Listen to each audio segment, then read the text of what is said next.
नमस्कार साथीहरू, बाबुराम सती च्यानलमा हजुरहरूलाई स्वागत छ। अहिले हामी शङ्खमूल परिसरबाट च्यासलको निर्माणाधीन च्यासल रङ्गशालालाई हेर्दैछौँ।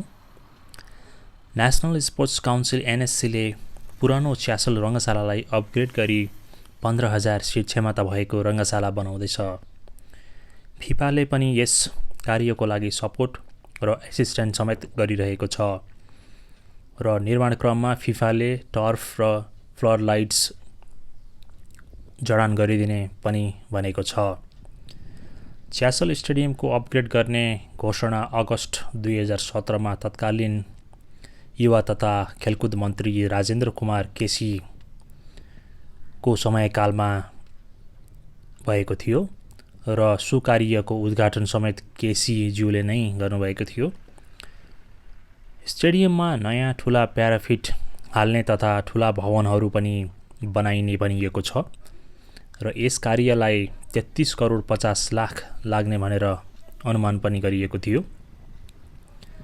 काम 3वटा ठेकदार कम्पनीहरूले गर्दै आएका छन्। काम फेब्रुअरी 2019मा सिद्ध्याउने भनिएको थियो, तर अझै कम्तीमा पनि 1 वर्ष जस्तो लाग्ने अनुमान देखिएको छ। स्टेडियम बने पश्चात यहाँ लिग गेम्स, नेसनल गेम्स तथा अन्य अन्तर्राष्ट्रिय खेलहरू पनि खेलाइनेछ।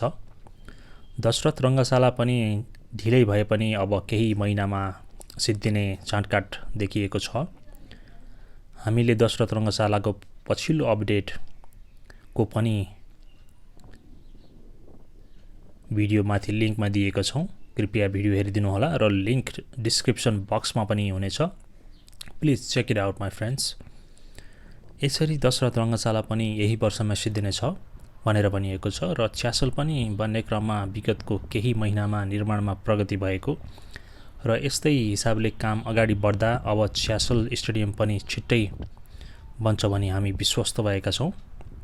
We Nepalese have been lacking in sports activities lately, my friends. The construction of Dasar Stadium, Chyasal Stadium has taken a long time.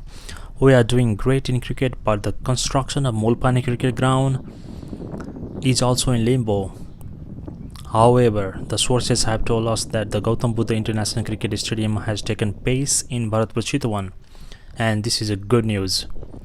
Another great news is the stadium in Pokhara is also under construction.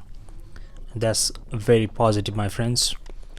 Also, according to our perspective, Nepal government must prioritize the sports activities and the infrastructure development as well.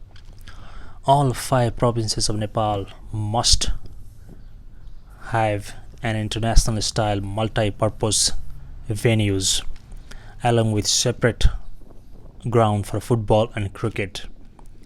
More the infrastructure, the better participants. More participant means the rise of new players. I hope our government listens to us and prioritizes sports and its infrastructure development.